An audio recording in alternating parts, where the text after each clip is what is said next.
बोलना इंग्लिश में बोलना। Sure. Okay, good evening, everybody. We'll start the meet. Okay, Mohammad Sam, आप अनम्यूट कर सकते हैं?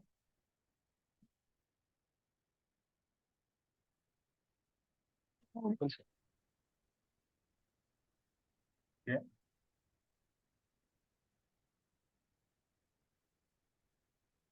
आपका टॉपिक का नेम क्या है? मॉडलिंग। ओके, चालू कीजिए. You can start now. Enable like the screen sharing Sure. is disabled. Okay.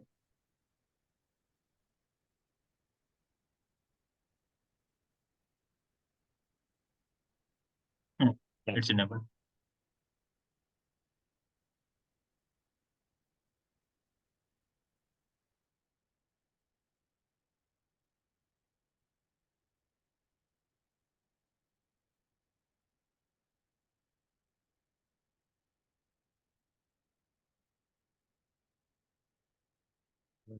So the screen is visible, sir.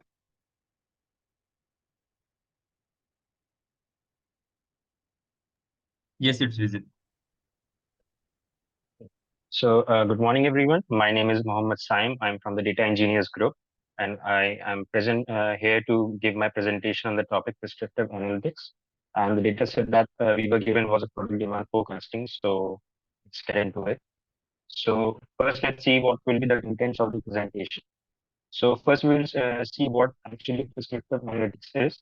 Then we will move on to data set exploration, like what were the was given to us and what were the features in it. Next, we will do some feature engineering on it.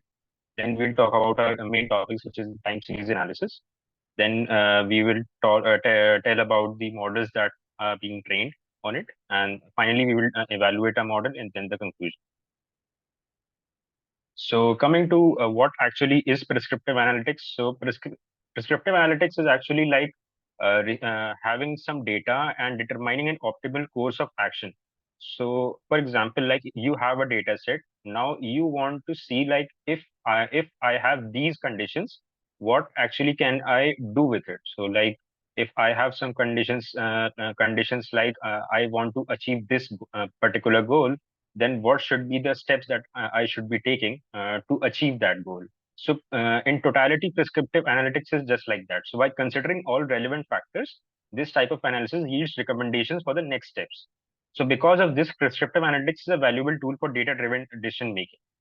So, it can also be seen as like when you are coding and you know those if-else statements. So, it's just like that. Like if this condition happens to be true, then we should execute this state. So, just like that. So let's understand prescriptive analytics through a story. So, for example, let's say there is a farmer who has a large land somewhere in the countryside, and he, for the past 1 or 2 years, he's seeing a very irregular yield in his crop, and he's not able to do much about it because of the he does not actually know like what about the weather, and maybe he's like an inexperienced farmer, so he does not exactly knows what material should exactly he be using. Maybe he's new to the farming. So what he will do is he can contact someone who knows about this thing, maybe someone in his relation who knows that prescriptive analytics.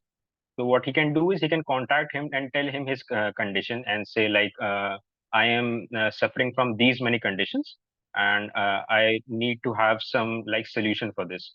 So what the data scientist will do is he will actually create a model, and those model will inculcate many factors such as what will be the weather patterns, what should be the soil pattern, and like what should be the crop yield for this particular like fall or summer, and what will be the market rate for the yielded crops.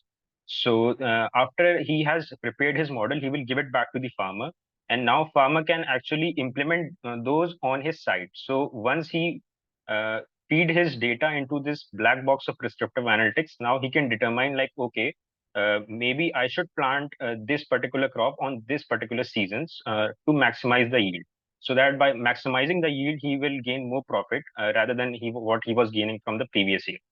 This is just a short story of like how prescriptive analytics can be used in real life. Now moving on to our task. So in the provided data set, we had particularly four features. First was the product code, which is what is the like identifier for the product. There were warehouses. So there were actually for all the data set, there were actually four warehouses that were taken. Category, to which category the product falls, it has 33 unique values, and the date. So the date actually ranged from 2012 to 2017. So like a 5 year gap we had for the data set. So these were the four main features. Now coming to like before like coming training a model, we should know like we should have to like pre-process our data. So first coming off with the null values. So we will have to first like clear off any null values and any null values that are present in the data set. So like the data set actually contained like 1% only models, and most of them were in the dates column.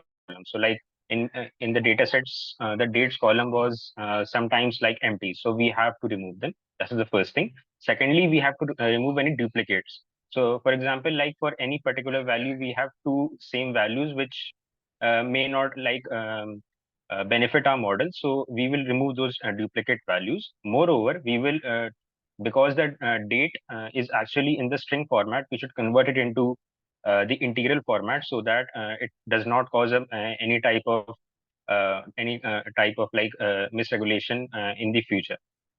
And thirdly, the irregular sample data. So like in somewhere like there is a very like outliers and some data set which is not very constant. So what we'll do is for like the missing data set, we can interpolate so that we can assess some of the future values, or we can remove it altogether. And now we can now aggregate it into a sampled version. Now coming to feature engineering. So feature engineering is a step which normally comes before the model training. And in feature engineering, what it basically what happens is like you are taking the features, you are taking like the features which are present in the columns, and you are like optimizing those features which will be the best for your model. So for example, like the first feature which we use was multivariate analysis. So we actually determine the total demand and the average demand for each warehouse. So why we actually did this, we will see when we will be talking about our model in the like the code representation. And secondly, what we used was time series feature. So because this is a data set for like actually ranging over time from 2012 to 2017, we divided our data set from week, months, and quarter in a quarterly and yearly basis. The benefit of this was like now we can assess how the data changes weekly, monthly, and we can actually develop a pattern to like find out, okay, like maybe like in 1 month there was not so much regulation, but if we see over a quarter, there were some interpretation that we can make. Now this is some visualization. This was like I talked about the multivariate analysis, which was the total demand and the average demand. So you can see there were four. These are four warehouses: A, C, J, and S. For the total demand, the J warehouse is actually having the most demand, but the average demand, if you see, is for like the C and S. So the average demand should not be misinterpreted for like taking the sum of all four and dividing it by four. The average demand is actually for every order you receive, how much you are shipping the product. So it's just not about like, okay, you had this demand and you just like kept through it. You actually have to ship it through to like optimize your like average demand. So J actually received the most demands, but S and C were the ones who actually shipped the most. So this is the first prescriptive analytics result that we can conquer from the visualization that we made. Secondly, now before training a model, we need to do a train test split. So for training and testing, we should actually do a 80% to 20% split. So, but we had an data yearly database. So what we did was we made a split around 2016. So like from 2016 to 17, we'll be predicting the data. Now, coming to like what the model training that we use, which were the models that we use. So we actually used two models. One was Arima and Sarima. So let's know about him. So Arima is actually like stands for auto-regressive moving average model. So these are models which are particularly suited for time series analysis. So like if we have a data set which is ranging over time, So these are the models that are particularly made for these types of like date-based feature. So what it does is it represents the relation between the current value that we have and the past values that it had already been trained on. What is Sarima? So Sarima is actually like a seasonal arima. So what it does is it actually captures also the seasonal patterns. So like seasonal patterns can be like for like the farmer example that we took, like in this particular season, where the best crop can be of like maybe potatoes or tomatoes, like any crop that we can take up. So what it does, it actually inculcates also the seasonal modes of the model. So this is the like difference between them. We will see how like which one performs better. So this is like the fitted values for both the models. So but you can see like the test set and this Sarima model. So Sarima model actually trains a bit more uh, uh, a better than Arima. This is the reason being because it is actually also capturing the seasonal patterns. And once like you have captured them, so the data is fitted. So like we can infer from that the Sarima would be a better choice to train a model because it is fitting much more beneficially. And what will be the evaluation metrics that we will be taking? So evaluation metrics, we have taken three metrics actually. So these are two are like the autoregressive and moving average coefficient. So autoregressive will take the weights of the model. The moving average will take the error of the model. Okay, and these are particularly suited for like Sarima. So like we know that Sarima performed better than Arima, so we moved forward with Sarima. So that's why the coefficients that we are taking are of Sarima. So the moving average and the autoregressive coefficient.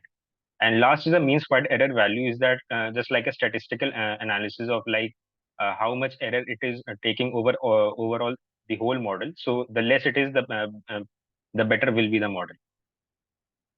So now I'm coming to the let's like go through the code once. Okay.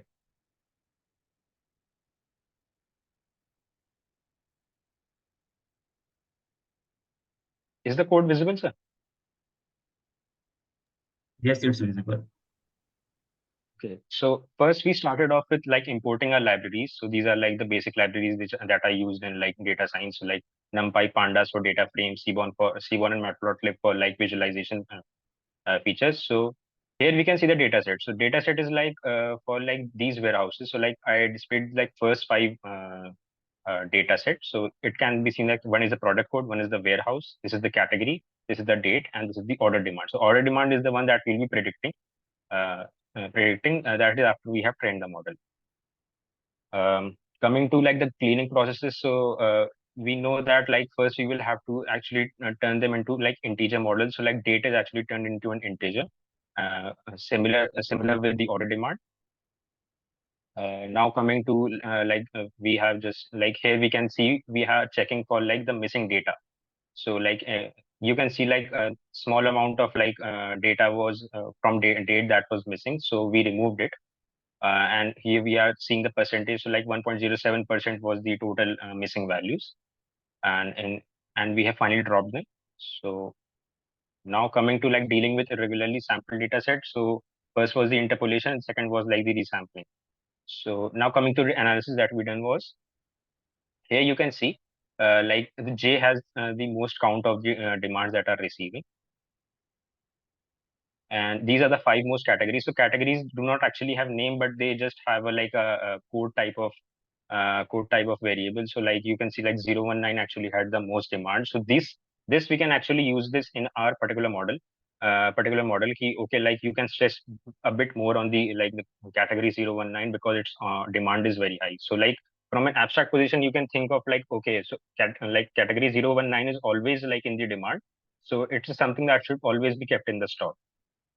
So now this is the order demand over the years. Now this is something very important. You can see prior to 2012, any product had like a minimal difference. So we actually need to like remove this from 2011 to 2012. We do not actually need this because it is not giving us any valuable information to train our model.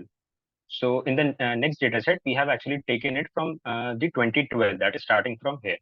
So you can see that the new model will have actually a 2012 to 2017. And this is the skewness of the data. Skewness means like the simple distribution graph that we have. So it's 31% to the left, meaning that like prior to 2015, the demand was a bit more. You can see the spikes appear more rather than the right side. So this is one more analysis that we can make. This is the graph that I like inserted in the the presentation that J actually had the most demands, but like average demand for the like mean is actually for SNC. This is the feature engineering that we talked about. Like we are like dividing it for time series analysis based on the week, month, year. And coming to like the target relationships. So this is like the next like prescriptive analytics result that we'll be taking. So you can see that the thicker the lines and plots are, that would mean that more values are concentrated on that same particular interval. So what we can do is we can remove some of them to have a more like thinner version of the product. This is the weekly demand. This is just visualization that we can see. And this is the monthly demand. So what you can see is in the weekly demand, just before 2013, 2014, you can see like just before every year there is a spike. So this spike is actually attributed to because it is based on the like the US holidays. It is actually attributed to the Christmas and the New Year type of people who do shopping. So this is something particular to the data set only, the data set that we were given. So you can see like, okay, you can incur like at this point of time, the shop owner or whoever it is should have like much resources so that to like contribute or like so that it can have surplus amount of the data, the products that he has. Now, before like just training a model, we need to make our model stationary. That means because it's a time series model, it will be varying over time. So we need to fix those fix those statistical values so that when we are training a model, this does not inhibits our model and reduces the like the efficiency of the model. So we have to like take the stationary values for like any particular time you can take. This is no like compilation on what you actually have to take. Here we have like build the ARIMA model. So this is the split that we showed, and particularly like the ARIMA model had this like a whole classification report of it, and similarly for SARIMA.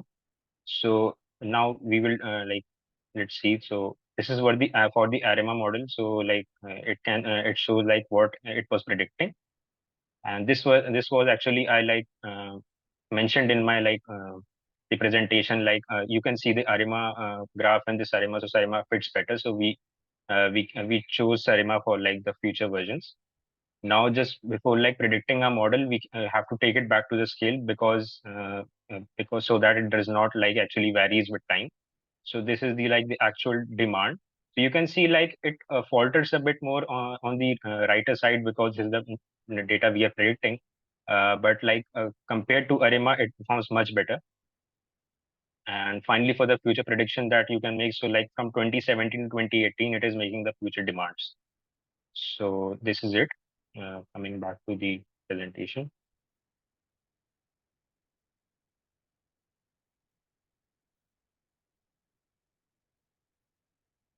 So for the like the conclusion part, so we started off with like exploring the data set and doing some relevant feature engineering process. And then we talked about the whole prescriptive analytics, the visualization, the EDA, and the time series analysis, and the models. And we saw that SARIMA performed better than the ARIMA, reason being on the seasonal patterns. So this is the main conclusion. These were the three references that I used. First was the actually the data set that was provided to us. Second and third were like the articles on prescriptive analytics that I read, and third was like the time series analysis and what models are suited for time series analysis. So thank you, and questions are welcome. Are you done, Mom? Yes. Okay. You explained it very well, but try to add a story to it and try to add more pictures to the presentation. So like I had it one story like about the farmer, like here this one, understand the story. Yeah. Okay, but try to take it long. Don't just end there. Add to other steps also, and everything is Although everything was good. Okay. Now you can stop sharing your screen. Okay. Next is Right. Yeah. Yeah, Mahendra. Let me just talk to Sam first. yeah, sure. Right. Sam, are you there? Yes, sir. Yeah. So, are you taking any questions?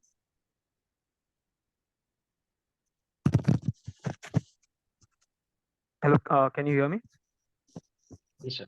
Yeah. Are you taking any questions? You can, yes, of course. Yeah. So, as you said in the earlier part that the Sarima was better than Arima, right? Yes. Right. So, what was the factors that that you came to conclude that Sarima is better than Arima? Just one that you mentioned in the PPT, or were there any other factors? So factors like when we were plotting the results, Mhm. like Sarima was actually fitting the data set better than the Arima. So and we interpreted that like because of the seasonal changes, it is like capturing the features of the data set better than the Arima. That's why I proceeded along. Okay, fair enough.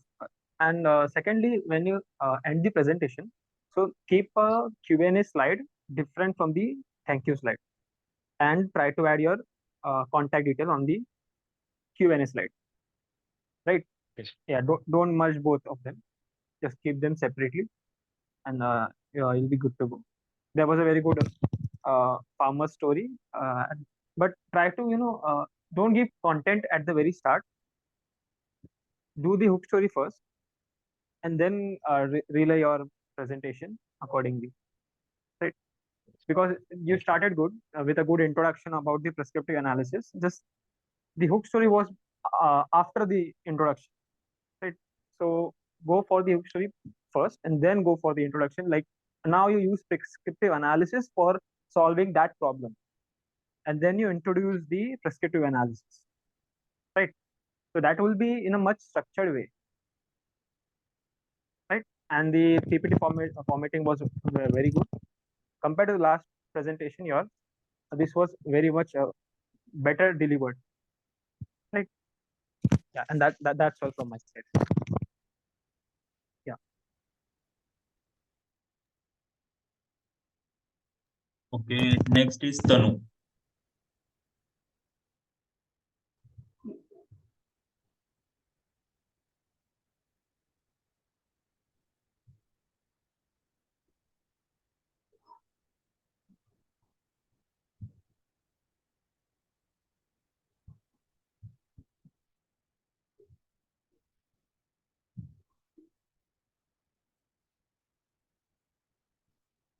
Is my screen visible to you, sir? Yes. Okay, sir. So, good evening, everyone. Myself, Tanu from AWS Cloud Computing Department, and my project name is Cloud Engineering Internship Program, and my task name is Set up Amazon RDS Instance. So, before moving to our presentation, first of all, I will be giving you the explanation that why we were using the RDS instance in Amazon. So we may want to use Amazon RDS instance to run our applications and store our data in scalable and highly available and secure database environment. So some of the common tasks we can do include like creating and deleting instance, launching and connecting to database instances, and setting up backups and snapshots, configuring security groups and networking settings, and monitoring usage and the performance. We can also use the third party tools and the services to manage our RDS instances, such as data migrations and replication solutions and query optimizations and tuning tools and the performance and alerting the service. So this is the answer that why we were using the Amazon RDS in the Amazon. So let's start. So these are the topics I'm going to discuss one by one. So first of all, introduction, that what do you understand by the Amazon RDS? After that, why choose RDS over EC2 or the on-premises setup? After that, what are the RDS concepts? And after that, what are the features of RDS? Then after that, I will be giving you the live demonstration that how to set up the Amazon RDS instance in Amazon. After that, the conclusions. So now, what do you understand by Amazon RDS instance? So Amazon RDS is basically a managed relation database service that make it easy to set up and organize and operate a scale up relation database in the cloud. Amazon RDS basically support an array of the database engines to store and organize data. It also helps with relation database management tasks such as data migrations, backup recovery, and the patching. So this is the Amazon RDS that we can understand. So now there are different types of database engines which are supported by the Amazon. Like we can see that here MySQL. MySQL is basically a popular open source database engine that is commonly used for the web applications and the content management system. And another example is that PostgreSQL is also the another open source database engine that is known as for its advanced features and the performance. Oracle is also a commercial database engines that is widely used in enterprises application. SQL Server is also the another commercial database engine that is popular for its compatibility with the Microsoft products. And the Amazon Aurora. Amazon Aurora is also a database engine that is designed for high performance, scalability, availability. By choosing the right database engine, we can optimize our application performance and the cost feature. So these are the different database engine in the Amazon RDS instance. So it's depend on us that what we are choosing. So now, why we choose RDS over EC2 and on-premises setup? So first of all, what is the main difference between RDS over EC2? So we may want to choose RDS over EC2 to run our applications and store our data in a scalable, highly and secure database environment. So RDS automates many of the common administrative tasks such as software patching, backups, and monitoring. So we can focus on our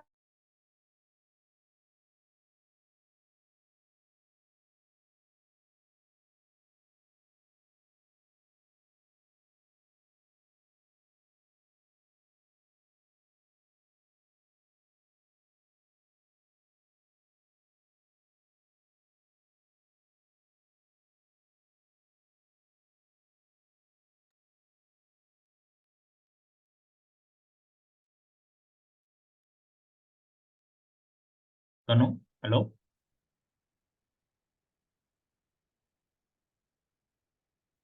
Look like she got a problem from her side. So we will continue with Swetha.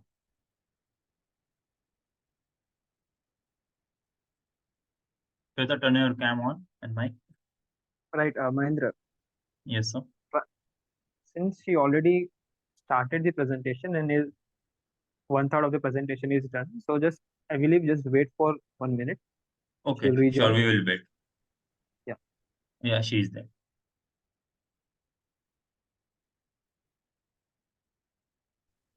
Sir, sorry for the disturbance. Yeah, sure. Continue. Okay, sir.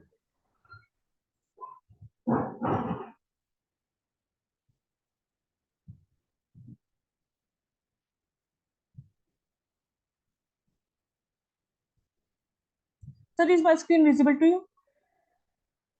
Yes, it's visible. Okay, sir. So first of all, why choose RDS over EC2 instance or on the on-premises setup? So first of all, I will be giving you the explanation that what is the main difference between EC2 and the RDS. So we may want to choose RDS over EC2 to run our application and store our data in a scalable and highly available and secure database environment. So RDS basically automates many of the common administrative tasks such as software patching and backup and monitoring. So we can focus on our application, but in EC2 provide more flexibility and control over the infrastructure, but it requires more management and configuration. With EC2, we have to need to install and configure the database software and manage the backups and upgrade ourselves. So additionally, EC2 instance can be used for other purposes such as running web applications and for the purposing tasks, while RDS instance are dedicated to running database. So this is the main difference between Amazon EC2 and the RDS. In the diagram, we can clearly see that on premises here in this customer have to manage all the services, but in Amazon EC2 only two resources are have to manage by AWS, other we have to manage ourselves. But in Amazon, we can clearly see that all the resources, all the services are managed by AWS. So we choose RDS over the EC2 instance or on premises setup. So now coming back to next slide, that what are the RDS concepts? So there are different concepts, but these are the most important concept of the RDS, relation database service. So first of all, a database instance. It is isolated database environment in the AWS cloud. The basic building block of Amazon RDS is the database instance. So database engine. It is the specific relation database software that run on our DB instance. Amazon RDS currently supports the following engines like MySQL, MariaDB, Oracle, and these are basically the database engines which are supported by the Amazon RDS instance. And the main is database security group. So a database security group is basically a virtual firewall that controls the access to our DB instance. We can manage our DB security groups using AWS management consoles and AWS CLI, which is the command line interface, and the AWS SDK, which is the software development kit. So these are the three main RDS concepts. So now, what are the features of Amazon RDS? So these are the important features of Amazon RDS. Amazon RDS has many features that can help us manage our database in a scalable, high level, and secure way. Availability means that our data is running, and when we need it, we can recover quickly from failure. But in backup means that we can protect our data from accidental or malicious loss and restore it. And pricing means that we can choose the right instance and storage type and pricing model that fit our budget and usage pattern. And the security means that we can control who can access our data and how it is encrypted and monitorized. Scalability means that we can easily add or remove the capacity, replicate our data across multiple regions, and optimize our performance and the cost. So these are the main features of the Amazon RDS. So now I am giving you the live demonstration that how to set up a Amazon RDS instance. So this is the link. We have to click on this.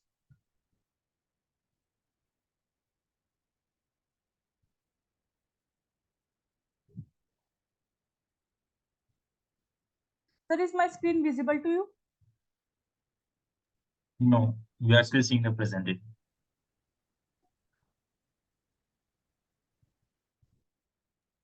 Right, you can stop sharing and then reshare. So Okay, after sir. doing that, just share the entire screen. Okay, sir. So now, is it visible? Yes, it's visible. Okay, sir. So this is our Amazon RDS dashboard. So now what we have to do, we have to create a database. So first of all, we have to go to the database. So now we have to click on the create database. So here we can choose a database creation method, either a standard create or the easy create. But in the standard create, we have to set all the configurations options like including availability, security, and the backups maintenance. But in easy create, we have to recommend a best practice that we can change our database which we want to create. But I am choosing the standard create. So now we have the engine options. So there are the different types of database engines in the Amazon RDS. So I'm taking the MySQL. So now after that, clicking on the MySQL, we have the templates. So I'm choosing the free TR. So after that, we have to set up our DB instance. Like I'm giving the name.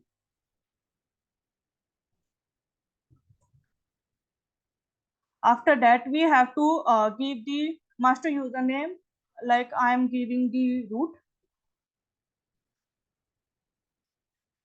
After that, we have to set a master password, like I'm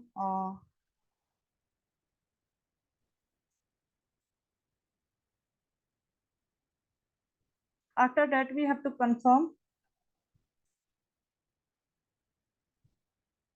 After this, we have to choose the instance configuration. So I am taking the T3 micro, which is small in size. So after that, there is storage. It is by default. Here we have basically we enable storage outscaling. It is by default. It allocates the storage. Like here, it's shown 20. So after that, in connectivity, I am choosing the default VPC. VPC is basically a virtual private cloud, which basically connect our cloud resources. It is a private. So after that, in public access, we have to click on the yes.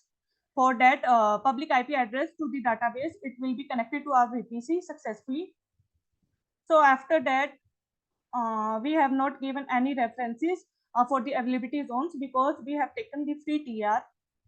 So after all this, we have to just click on the create database. So here we can see that our database is creating, but it takes up to 5 minutes. So instead of wasting time, I have already installed MySQL. So click on this. Here we can see that our status is available.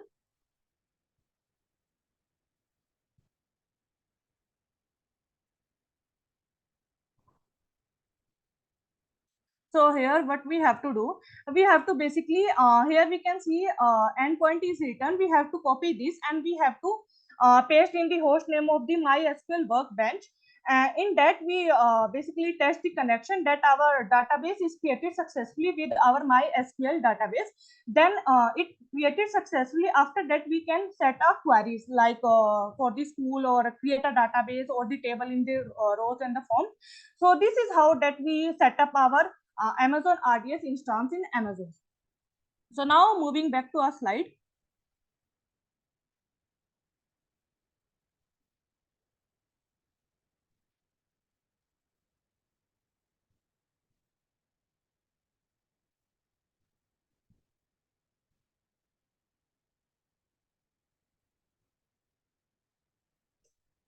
So the conclusion, in short, to set up an Amazon RDS instance, we can use the AWS Management Consoles, AWS CLI, which is the command line interface, or the software development kit. Some of the common management tasks include creating and deleting database instances, configuring security groups, setting automated backups, and monitoring performance. So this is the conclusion that how to set up an Amazon RDS instance and that why we were using the Amazon RDS instance.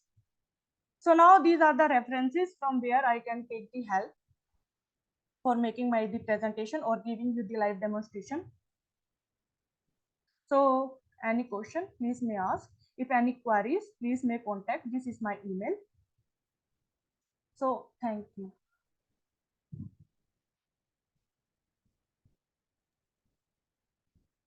Are you done, Tanu? Yes, sir.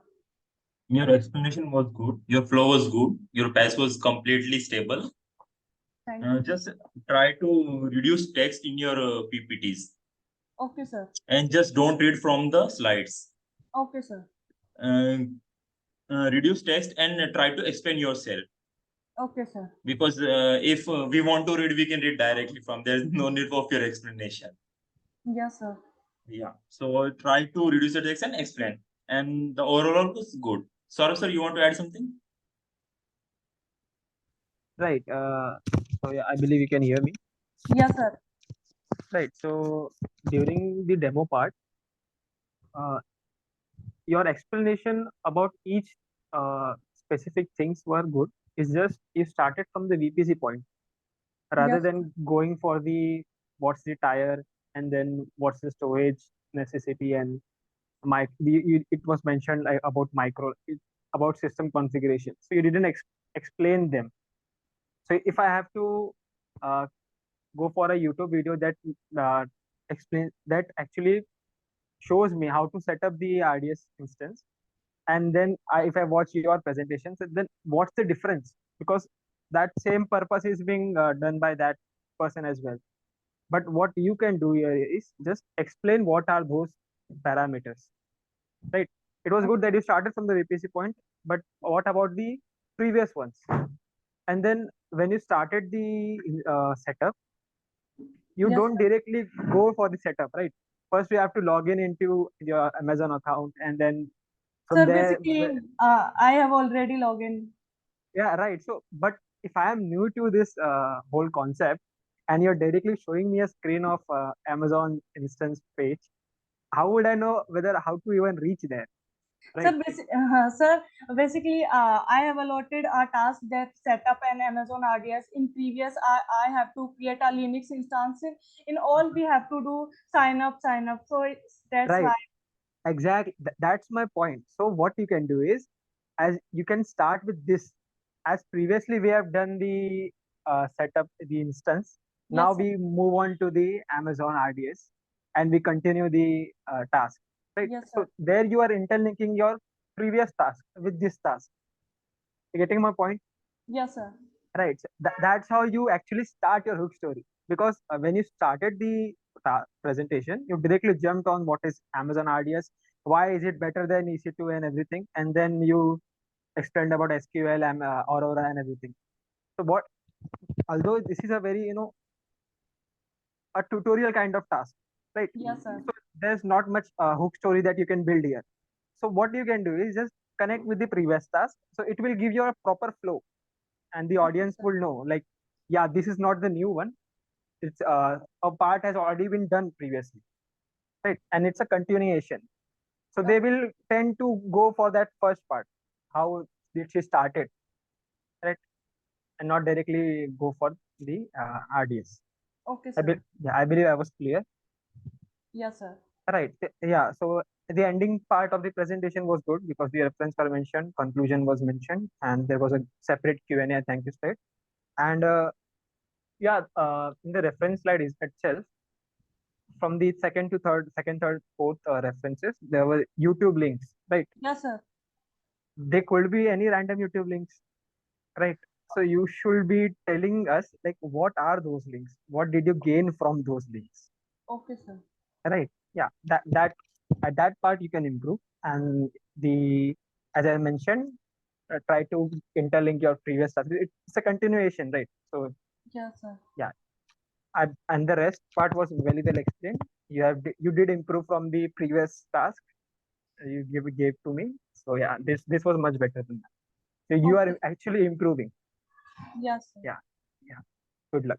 Yeah. Thank you, sir. Yeah, Mahendra, you can continue.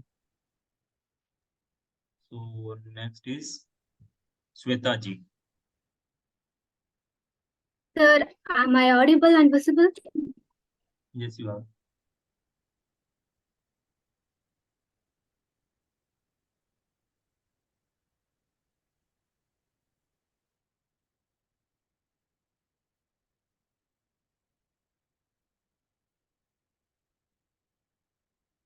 Good evening, all. Good evening, sir.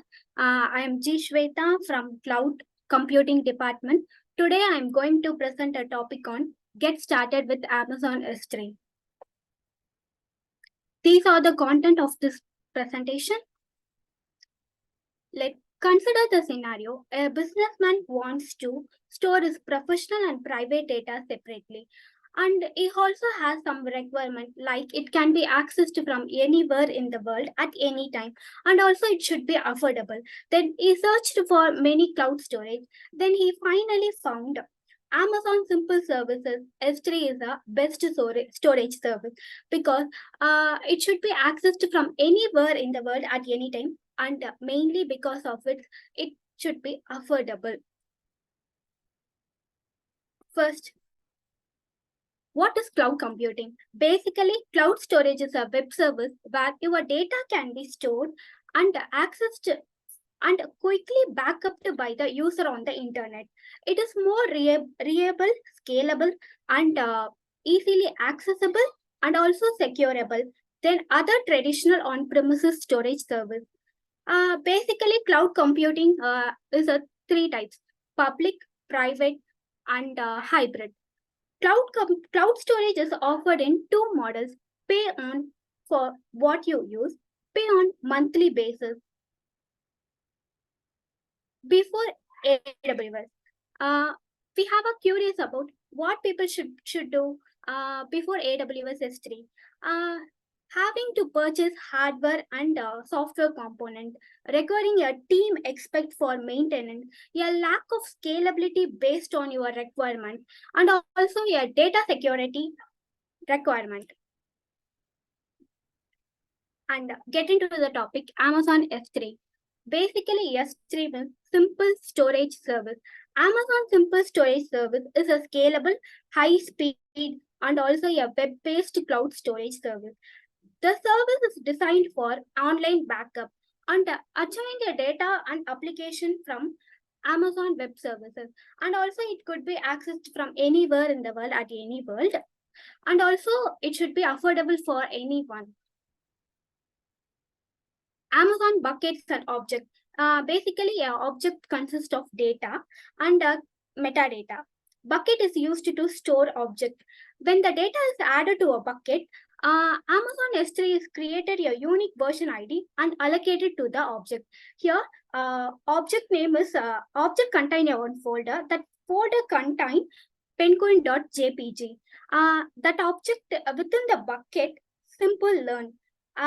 This is the link address for the storage object. Here you can see file name, folder, and bucket name.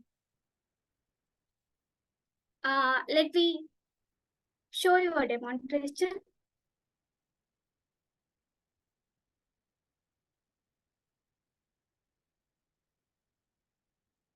First, we have to log in into our AWS account, then go to the search bar and click on to the Amazon S3. Then click on to the create button. Then first we have to enter our bucket name but that should be unique. Here I enter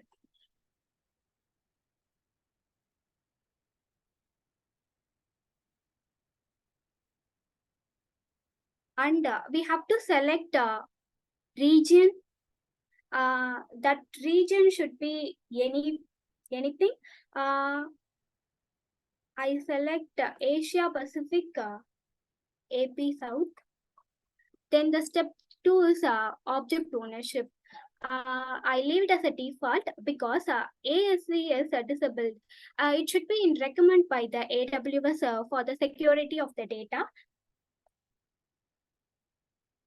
And I also block the public access for my bucket. Bucket versioning. Here, bucket versioning is disabled. If you have any tags, you can add those tags here if you want.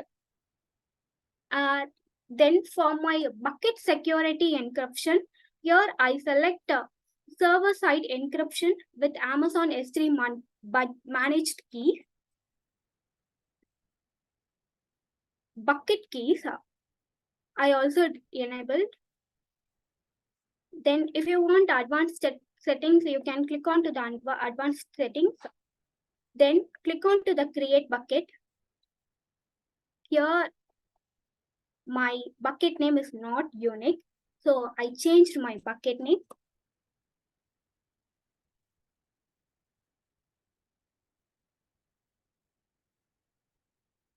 That's also not unique.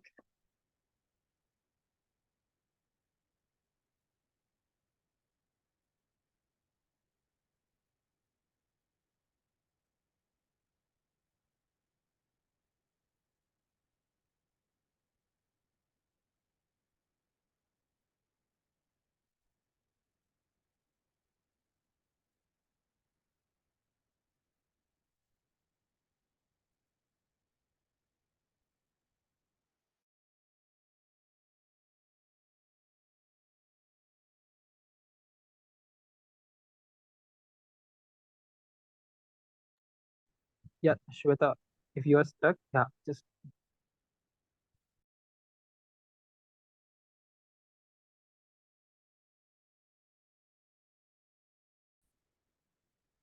Sir, am I visible? yes, you are visible. It's just do not use the uppercase as it was mentioned, but you are still adding other letters instead of deleting the. But I changed my.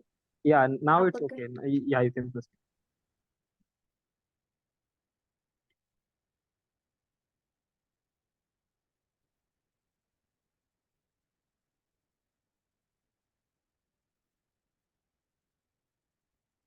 Now we successfully created our AWS buckets. Then click onto the bucket. We have a separate properties of a bucket.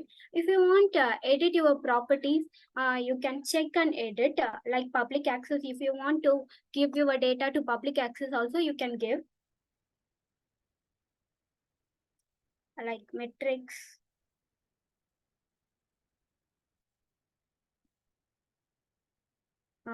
Like management, like access point. Then click onto the object. I want to add some files to my folder. Click onto the add files.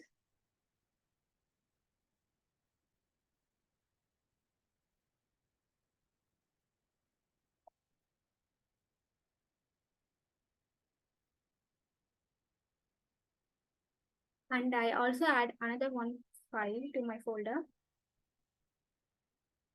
Then if you want to add some permission to your file, you can also add that. Click onto the upload. Here you successfully uploaded your files to a bucket. Then close the tab. If you want to create a folder, you can also create. Here my folder name is images. Click on to create folder. Now I moved my files. I move my files to the folder. Click on to that file which you move to the folder. Then click on to the action. Then click on to the move. Then click on to the browse. Click on to the images, that folder. Choose the destination. Then click on to the move. Now you successfully moved your files to the folder. Then click on to the close. Then I go back to my bucket. Then if I want to delete my folders or my content in this bucket, click that bucket, then click on to the empty.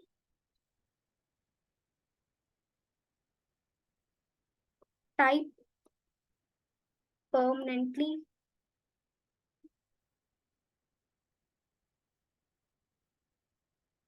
Delete. Click on to the empty. Now you successfully empty your bucket. Then only you have to delete your bucket.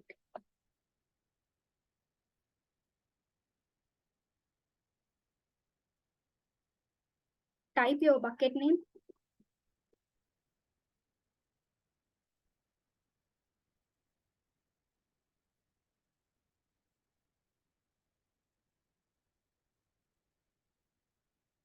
Now you successfully deleted your bucket.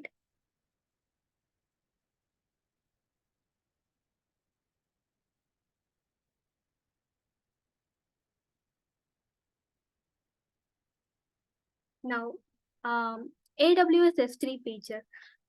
In lifecycle management, Amazon S3 applies a set of rules that define the action of a group of objects, and you can manage and store objects in a cost-effective manner. Since AWS S3 follows pay as you use, that means pay how much you use the bucket, that much also you can pay. Then there are two types of action, transition action and expiration action. Then bucket policy. AWS has separate bucket policy. AWS policy, bucket policy is a IMEA policy where you can allow or deny permission to your Amazon S3 resources with the bucket policy, and you can define your security rules that apply to more than one file within the bucket. For example, if you do not want a user to access the simple learn bucket, which I mentioned in the previous slide, then with the help of a Chauhan script, you can set a permission. As a result, your user would be denied access to the bucket. Then the conclusion part. Amazon S3 is an exceptional cloud storage service that offers unparalleled scalability, durability, and security. With its user-friendly interface and global research, it enables a seamless storage and retrieval of data, making it deal for business of all sizes. It integration with the AWS ecosystem and pay-as-you-go pricing model make it as a cost-effective and versatile solution. Whether you need to store a media file, host a static website, or enable a data archiving, Amazon S3 provides a reliable foundation for your cloud storage needs. Embrace the power of Amazon S3 and unlock the potential of cloud storage for your organization today. These are the references I used. The tutorial point, this link I used for my presentation preparation. The simple link, this also I used for my presentation preparation. This YouTube video I used for my demonstration. Thank you. If you have any question, kindly ask me. Thank you, sir. Okay, so you are done, right? Yes, sir. Yeah, your explanation was good. There was no issue.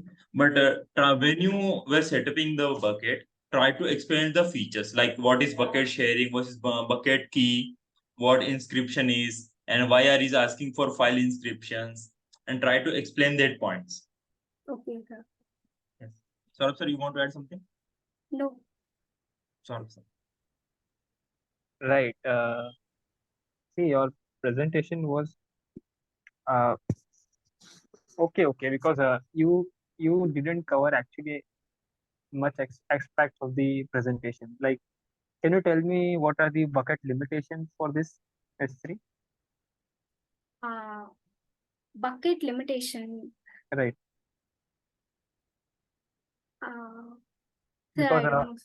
okay, yeah, because every account is being allotted around 100 buckets. Okay, so that's the limit for that account. And then what are the competitors for S3 bucket? Like, if let's say the buckets are not working, so from to whom should I go?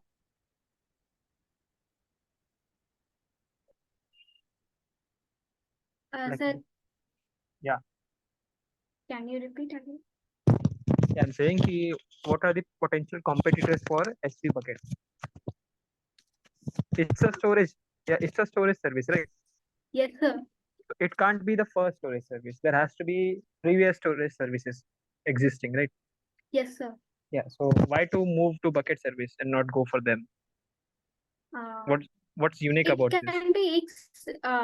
It can be easily accessible. That URL mentioned that file name, folder name. That means you can easily accessible. More than that cloud storage in Google Drive. Okay. Yeah. Fine enough. Okay, fair enough. Yeah. Yeah, Mahendra, you can continue.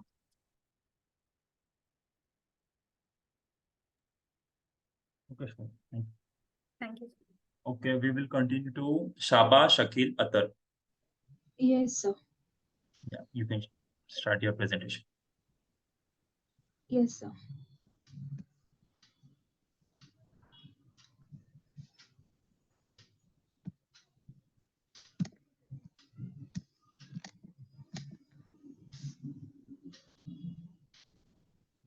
Oh, okay.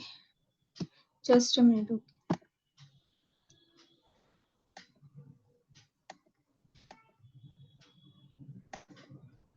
Okay. Sir, is my screen is visible? No. Just a second.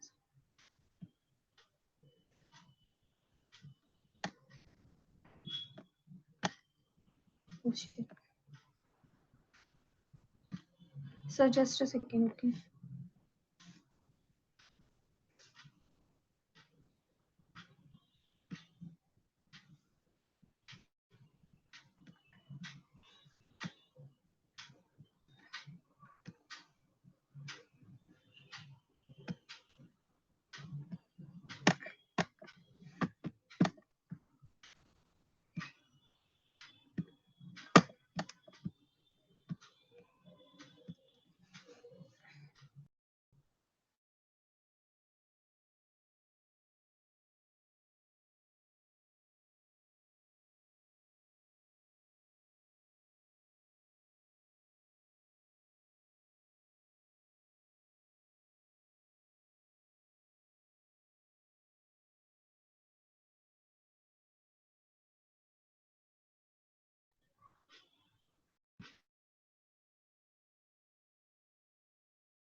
So, Yes.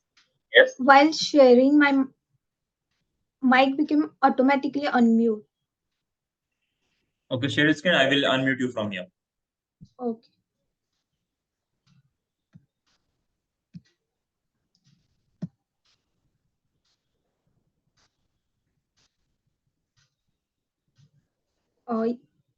Is my screen is visible, sir? Yes, it's visible. Okay. Okay, my topic name is Future Location Prediction using Data IQ in Machine Learning. My name is Sabashikil Attar and my department is Machine Learning Intern. And my mail ID also mentioned below. Second is introduction to my topic. Then location prediction. What the location prediction actually means? It is calculating the user future location from the historical moment data, and it is play crucial role in various industries and application. It is business to make informed decision based geographical insights. Here are some examples of a location prediction, such as retail store placement, targeted marketing, logistic optimization. Next is what is data IQ. Now let's see what is data IQ. Data IQ is a name actually of a company, and it works in a science studio. Also, data IQ is a popular analysis tool in industry. Data IQ is a leading to end-to-end machine learning and AI platform. It offers user-friendly interface, as I mentioned in slide. It is a connector for seamless analysis. Now let's see what is a AWS, that is Amazon Web Service. It is a product that allow a developer to discover pattern in end user data through algorithm. And in our future location prediction, we are using two algorithm. The first is lasso and the second is XGBoost. The AWS is a leading cloud provider, global infrastructure, scalable and flexible. It is broad service portfolio and robust security. Next is, let's see the first algorithm, that is lasso algorithm. The full form of lasso regression is a list absolute shrinkage and selection observation or operation regression. That is it is used for overcome overfitting prevention, interpretability and feature selection, improve accuracy. Next algorithm we are going to use is XGBoost. It is a the full form of XGBoost is extreme gradient boosting, a powerful gradient boosting algorithm for classification and the regression. It is a feature, it is used for the handling of non-linearity, feature importance and high performance. Next is, let's see the demo of the model.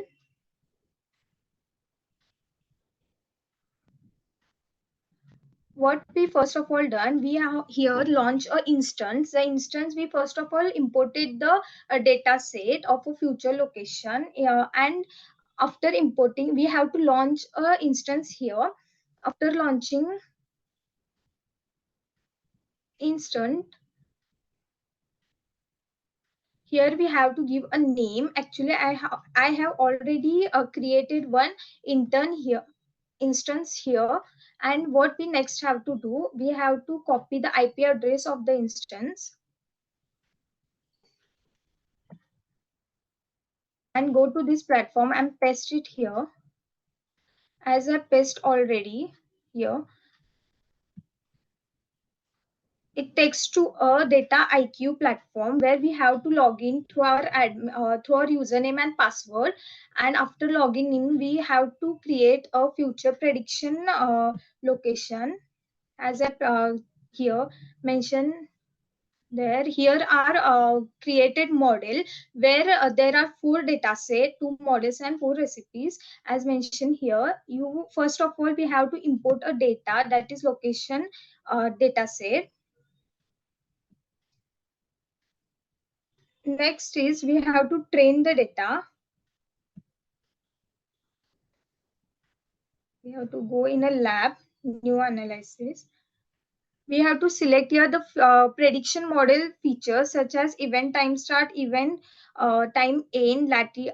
First of all, what we have to do, we have to take a latitude end. We have to first of all predict the latitude end. So what we have to do, we have to select the data from here, that is event latitude end. Sorry for latitude end.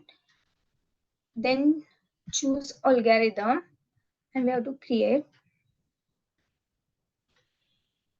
After creating, first of all, we are going to use a lasso regression. For lasso regression, what you have to done, as I mentioned in a flow, that for training a data, first of all, we have to train the data and predict the latitude end.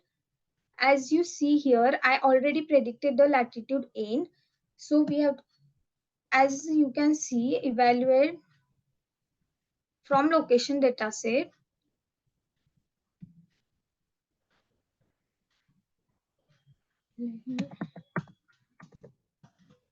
Latitude end. Then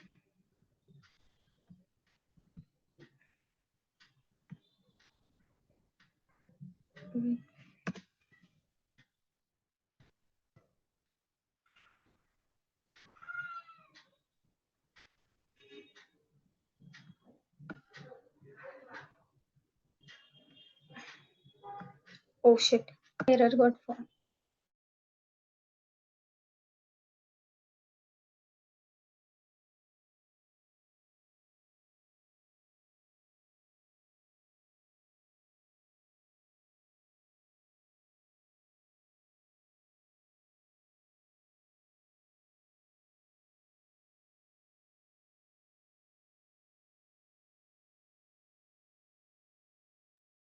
We will wait for Saiba. Let's see if she gets back.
Hello, sir. Yes. Sorry for interruption. Actually, my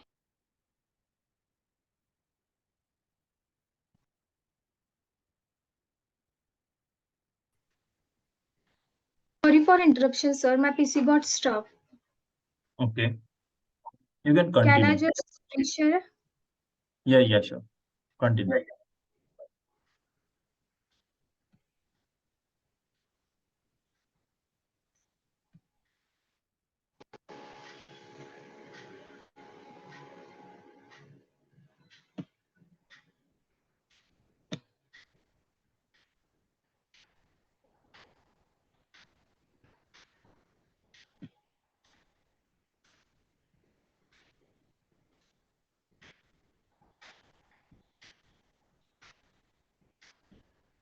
Okay.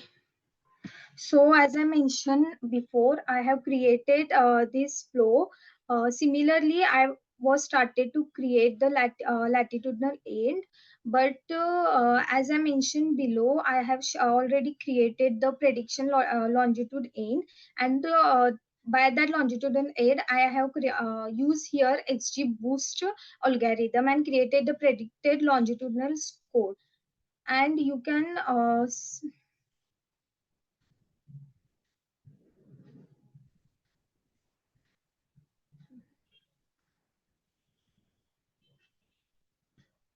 you can see here the score of the evaluation by clicking on this score.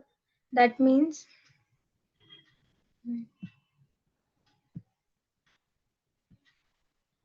latitudinal in score.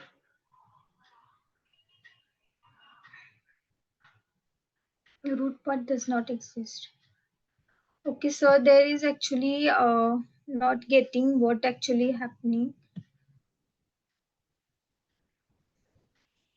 Sir, I will make sure that I will recall and revise it.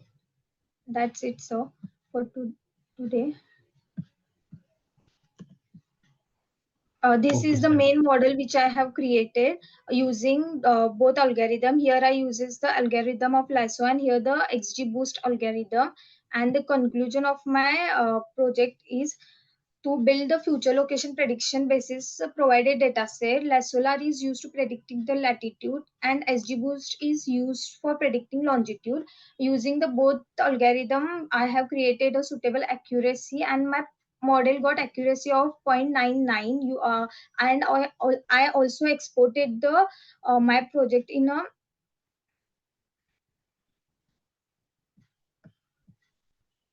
I also exported my project in a Jupyter notebook, and in that also I got the accuracy of 0.99. Thank you, sir. Okay, sir.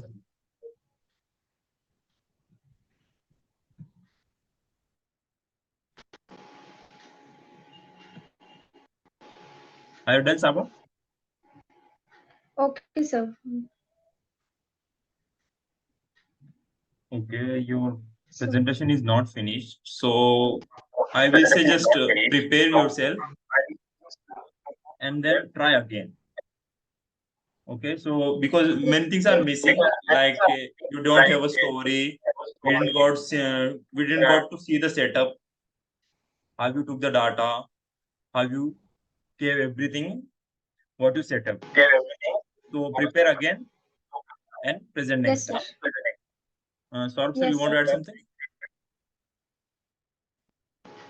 Yeah, Sabha. Yes, sir. So what happened with the demo part? Because it was not complete. Yes, sir. Sorry about that, sir. Yeah. Also, you must have been provided with a data set, right? Yes. Yeah. So you should be showing that data set first and then go for the demo part because that would actually make it clear that you are going to uh, do something about this data set, right? And then while presenting itself, there were so many hindrances like the internet issue and the computer issue, I guess you had. So that actually didn't Yes. convey the message that you wanted to give through presentation, which was to uh, predict future location, right? Yes. Right. So since the whole point of the task was not relayed, so I believe the task is not complete. Like the presentation wasn't complete, right? So I believe you have to give it the second time. Try do do a practice session with yourself. I will give it. Uh, yeah, cover all the points and then try to give it tomorrow itself. Will that be okay? Oh, yes. Okay. Okay then. Yeah, Mahendra, you can continue. Okay, Saba, you can turn off your camera. Okay, so next is Nandini. Nandini, turn your cam and mic on.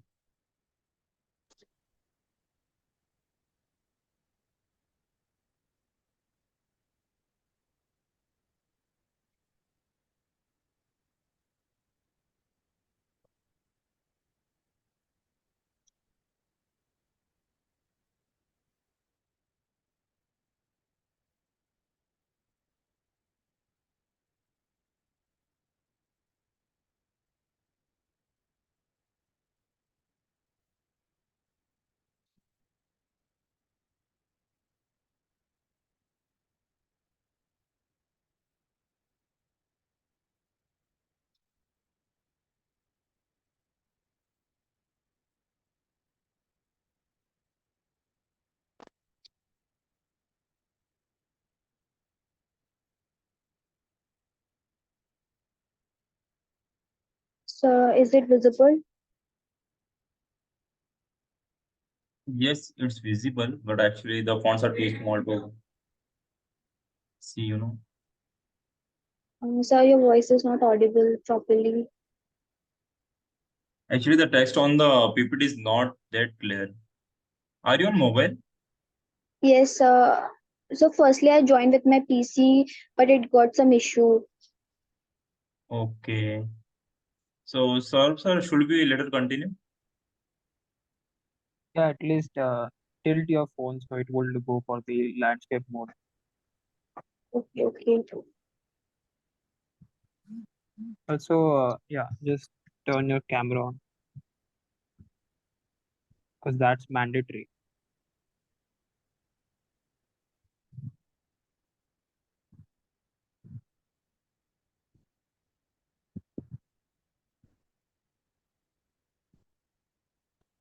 So is it visible now? No. We can Yeah, only but see that, PPT. yeah, but that's the issue. As soon as you switch to the slide, your camera will shut off.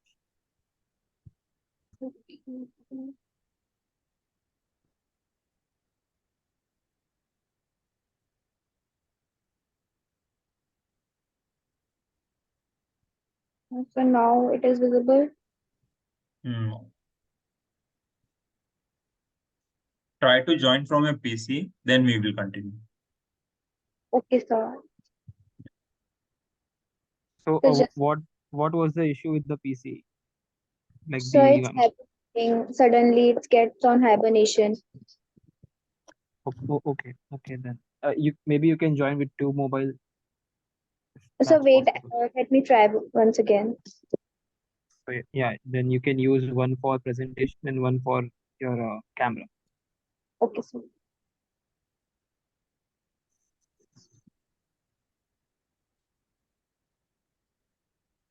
Right.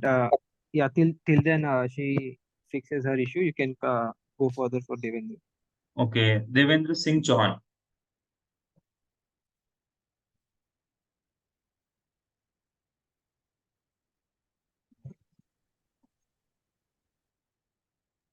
Hello. Yes. Hello. Good You evening, can sir. start. Good evening. You can start your presentation. Yes. So one moment, sir. Yes, sir. So I'm visible, right? Yes, you are. Yes, sir. So just a moment, sir.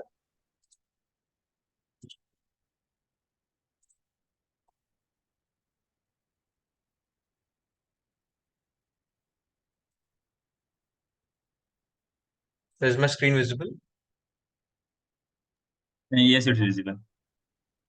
Okay. So I will start then, sir. So good evening, sir. My name is Devendra Singh Chauhan, and in this particular presentation, I will be going through the software requirement specification of my stock trading application. This is the task that I was given to mention the different software requirements that would be required to build this particular app. So while going through this presentation, I will be covering a brief intro, then the scope and requirements of the particular application I'm using, the features of the app that I'll be including. Yes, and then a brief Q&A session, and then thank you. So I'll be using Adalo to build the basic UI of this particular app. So let's just imagine that we have a very great idea to change the industry or to change the way people do a certain amount of work that we believe would be very profitable to the daily lives of people, but we don't have much coding experience. So what should the next step be? So obviously we would be thinking to improve our coding skills so that we can bring this particular app into reality. But that takes a lot of time and practice. So what would you do? Like, would you wait or like would you keep on practicing? So there's when Adalo comes into the picture where it requires you to not be having such a proficient coding skills, and yet you'll be able to build uh, a very fantastic app using this. So this is where Adalo comes into the picture. So I'll be going through the scope and the requirements of this particular app. And before going through it, I'll be covering something to give you a little bit of picture of why I'm building this particular app. So let's imagine that there's a guy named Alex, and he's a very stock nerdy, geeky kind of guy who's built his wealth over time using the different stocks or by investing in stock markets. So he usually faces this particular problem that he has to visualize different stock prices, or he has to go through different data of different companies by viewing the graphs and etc. and different parameters by going through different documents.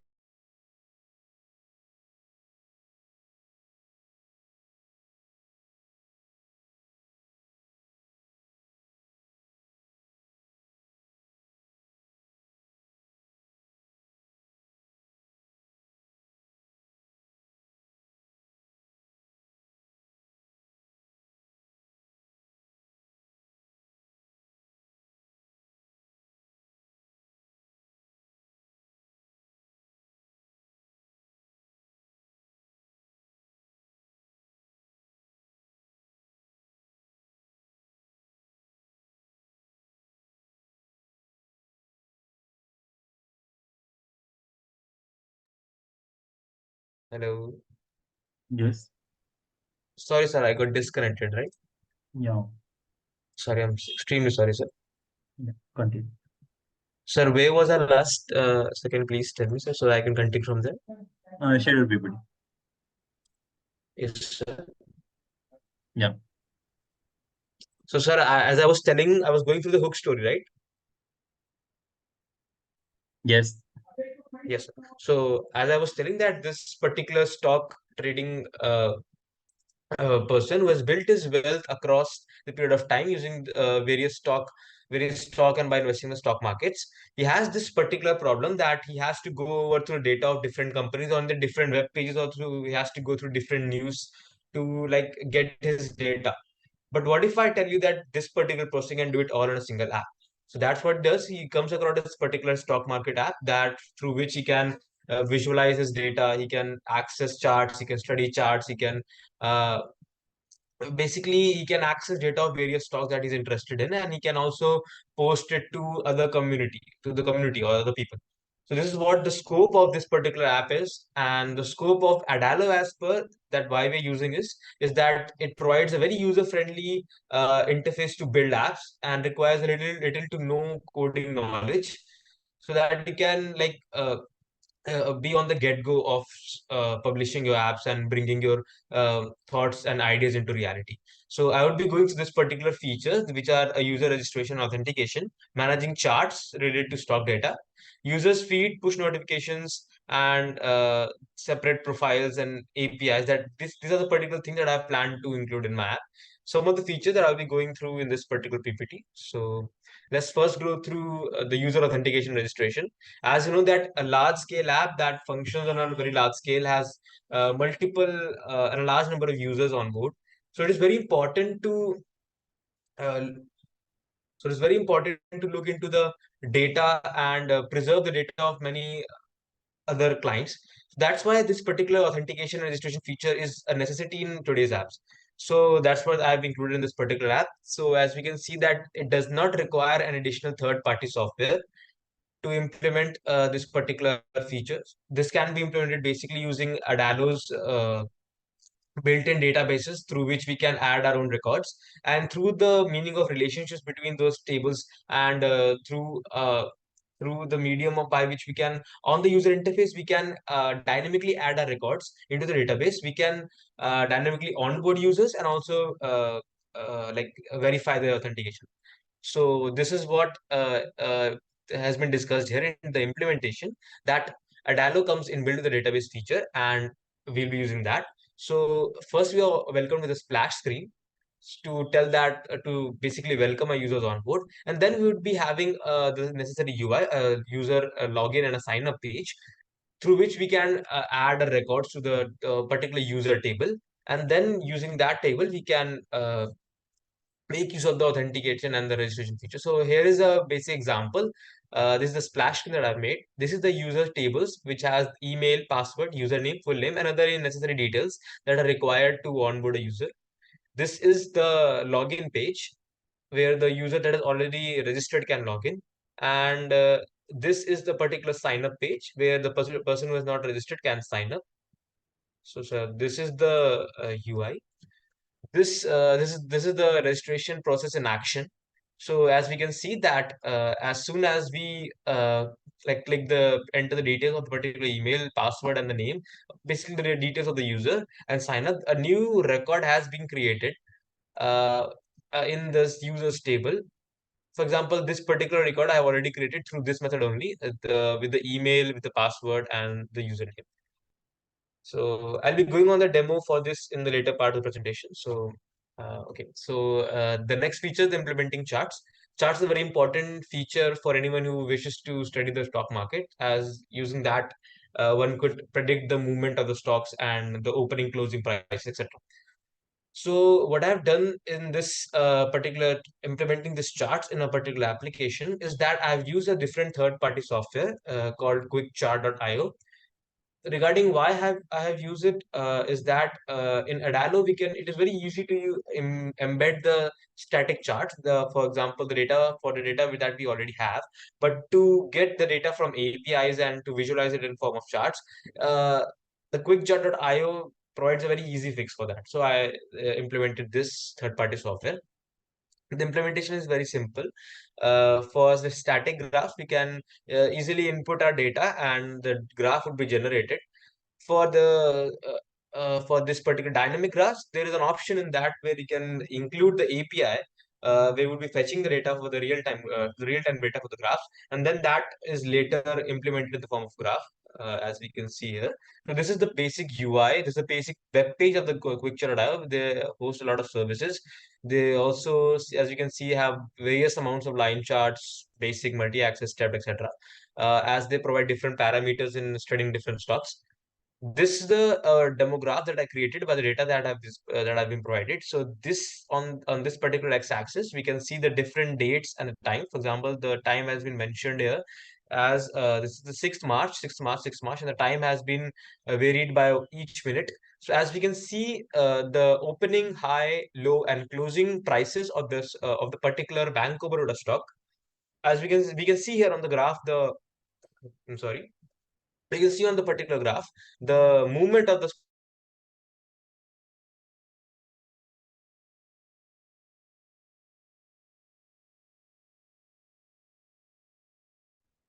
So yes, sir. So this is the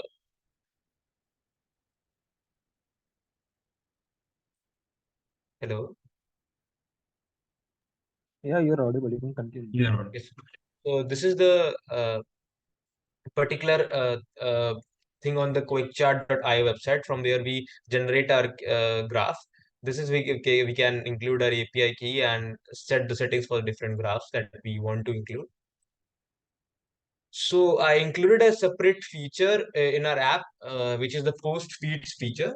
So why I include this particular feature is that in today's modern world, everybody is connected by the means of social media. So adding a social media look to this particular app, a social media touch to this particular app, we can reap many benefits from it. For example, the first is that we can help the user feel that is a part of a community. For new users who are onboarding this particular app, we can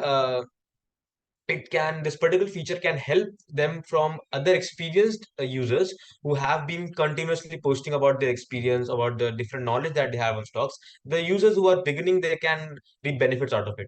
So this will help the user to be a part of a community, and it would also help the app to have its own social media presence, and will add to the popularity of the application. So the specification software that is required is nothing but the Adairs components libraries. There's nothing, no extra third-party app that is required to build it. We will be using simple list, image views, and text views to build this particular feature. One other thing that this particular feature on the backend uses the databases, and proper relationship needs to be maintained within the databases. For example, in Adalo, there are three different relationships, that is one to one, many to one, and many to many. So this particular relationships need to be properly set so that the data can be easily flown from one user to another in an basically, which is is a concurrent app where multiple users will be using the app at the same time. So this particular relationships between the different databases need to be thoroughly maintained. So yeah, this is a demo uh, a thing that I built in Adalo. So this is where we can post our app. There are two different screens. So this is where we can post our app, and this is where different users can enter their comments. And this is this particular thing is where the creator has posted this, and the below ones are the different comments of different users. For example, Devendra Chauhan has commented it, so my username along with my comment has appeared here. So this is the post feed section. Apart from that, I will go to push notification section, because a push notification section actually adds customization to your app. It allows the app to become more user friendly, as you can build your app. As you can make your app available according to your timing. So basically, what it does is it informs you of certain events that will be happen in the future. There is no need for any other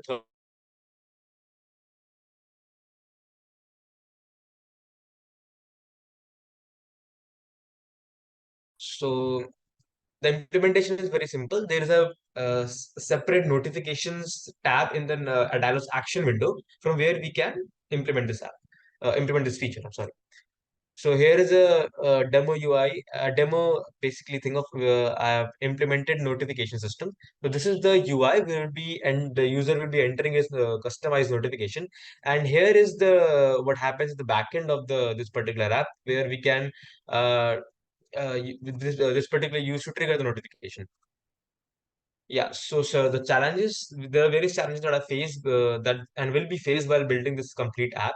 The thing that would be is to how to the chart when it will be generated based on the real-time data, but how to include the dynamic data and how to visualize that data in the form of charts in our apps is a challenge to be encountered with. Also, including various APIs in our Adalo app also can pose a challenge. It is a very lengthy and tedious process. This I have not able to prepare for demo, this APIs part, but it can prove a challenge. That's why I include in the challenges section, sir. These are the references that I used to build this app, this particular presentation, and the build a demo. This is the quick chart documentation, and this is the Adalo documentation. So, sir, I want to show you, sir, a little bit uh, the app, a basic preview of the app that I made. Sir, is this particular screen visible? I've opened a different screen, sir. Yes, it's visible. It's visible, sir? Yes. Yes, sir. So,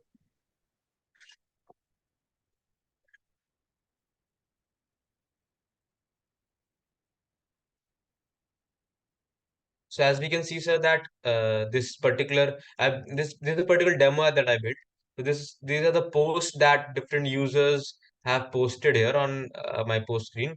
As I can click this particular post, this particular thing will open. The creator's name will come, and the comments that I can enter a comment by like nice description. So it will be posted under this as my with my username. Further, this is where we can add notifications to our a particular this particular app. Also, as far as this login feature, this is a login feature, and so this is the sign up feature that user can use to register to this particular app. So, for example, if I want to like register a new user, I can put a different ID. Let's say I put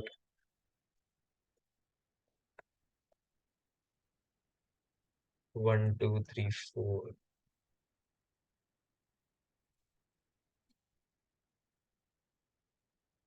This is I logged in. If I want to log out, I can.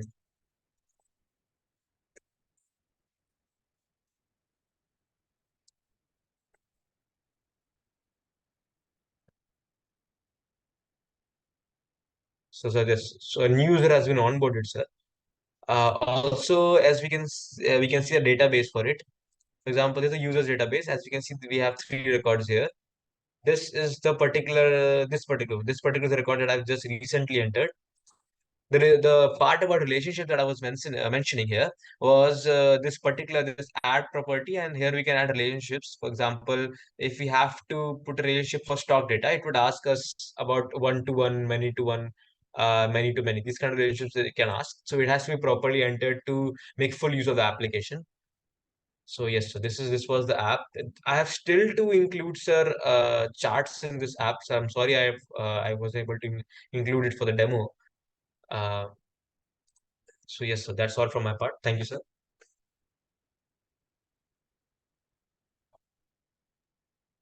Are you done, Devendra? Yes, sir. Are you done? Yes, sir. I'm done, sir. Thank you, sir. Okay, the explanation was good. Try to ask others if you have any questions or not. Don't just Sir, I directly have, end it.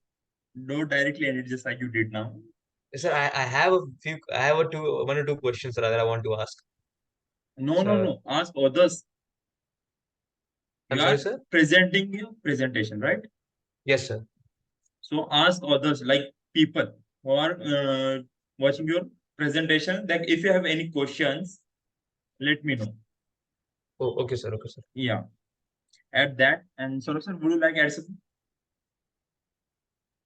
No, I believe it was fine, so you can continue.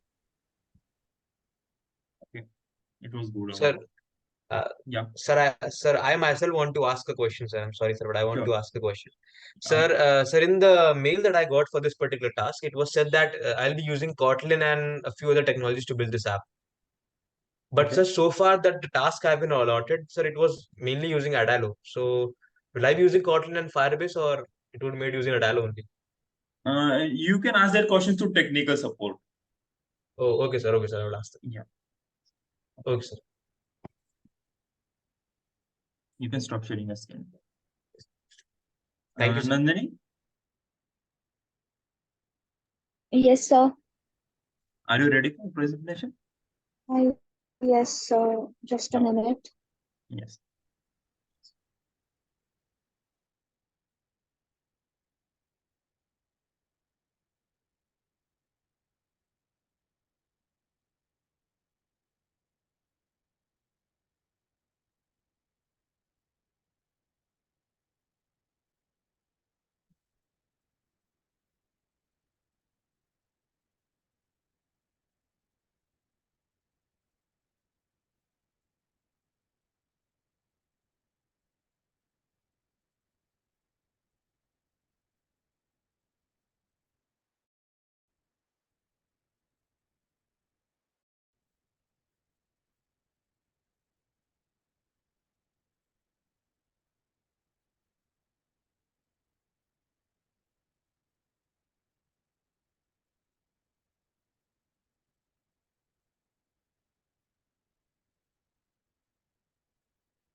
So is it visible? Yes, it's visible.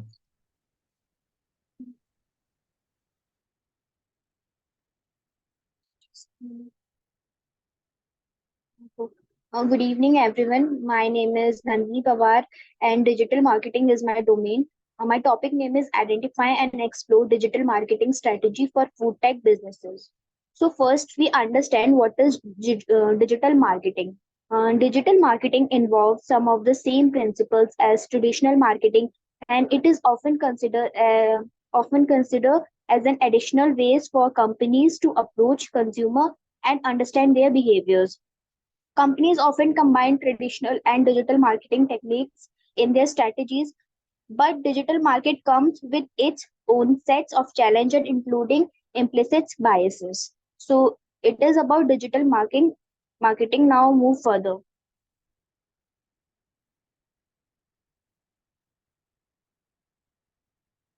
Now we talk about the role of digital marketing. Digital marketing plays a very important role in every businesses, and the main is the food business is one of the most competitive market in the world. The emergence of digital marketing has highly significantly impacted how food businesses operate and compete. Digital marketing provide food businesses with new opportunities to connect with their customers and promote their products and increase their revenue. The role of digital marketing in the food industry is multifaceted.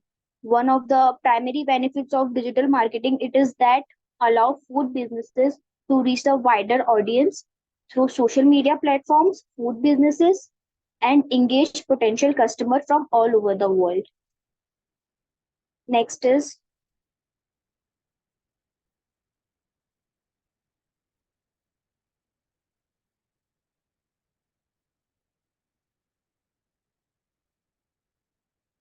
how to implement digital marketing strategies for food tech businesses. People are more likely to watch and read and learn about brand if we make the content relevant and engaging. Such as food blogs are a form of content marketing are incredibly popular right now. So it is very easy to use as a platform for creating and publishing content regularly.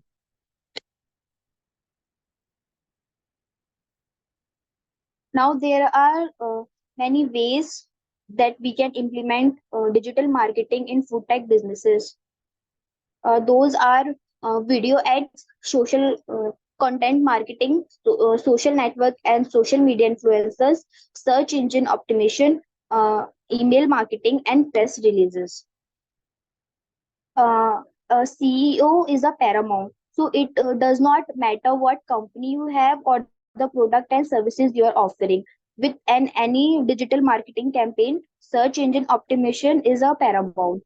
It is by far the most effective ways to consistently goes your business and maintain the results. A CEO also involves marketing strategy that ensures search engines that find a business and brand to improve your search engine's ranking.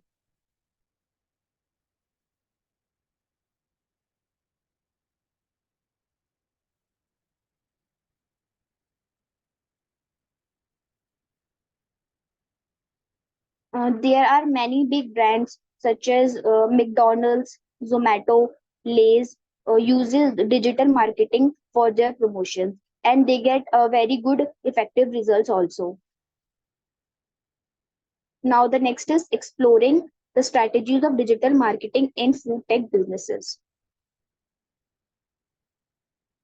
So the digitalization for the food and beverages sector is like so many others have had a huge effect. In fact, over 40% of people learn about food by digital method.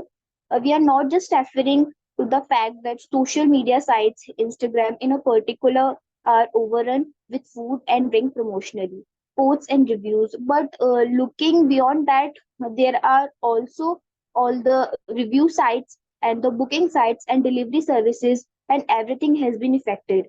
As a result of this shift, there is a one more form of marketing that is the most important of any businesses, and that is digital marketing. Now the conclusion. So many of the reasons marketing improves sales is because of the people's interaction through its brand, companies, and get more clients. In other words, digital marketing allows us to expand our contact list, thus reaching many audience that will the transition media. Thank you.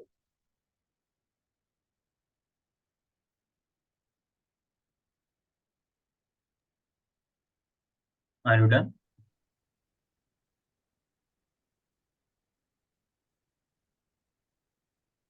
Are you done with your presentation, Nandini? Yes, sir. Okay. Like your flow was good, but try to add story to your PPT Yes, and sir. add a Q&A tab also. Like if I have any questions or not, and try to make the PPT is too basic, Okay. and use less text and more explanation. Like Okay, just sir. directly don't read from the PPTs Okay, okay. and try to add more pictures. Okay. Saurabh sir, you want to add something? So what? No, not you. Sorry. Right. So, Anshita, are you there?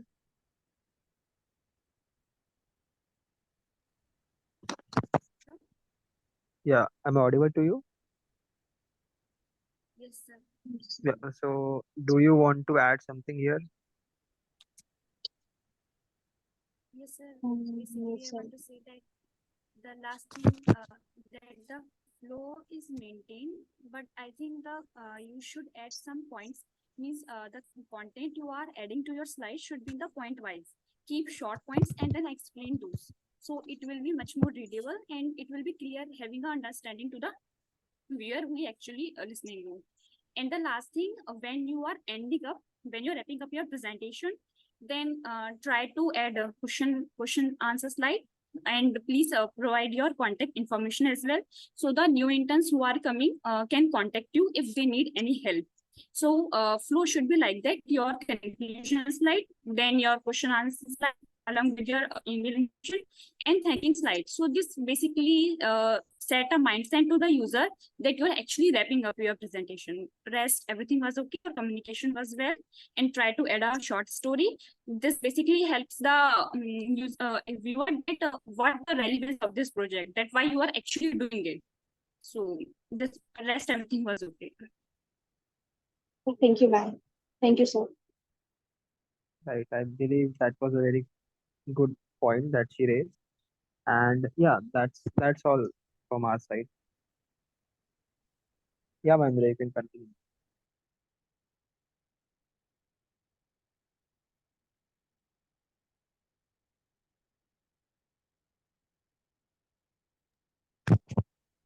Yeah, Mahendra, you can continue now. Yeah, Nandini, you can turn off your cam now. So looks like we are done for the day actually. No one is there now. I Right. believe we can So, stop the recording. right. So, don't directly stop the recording. What you can do is, since we don't have any more presenters here, and Yeah. since we do have time.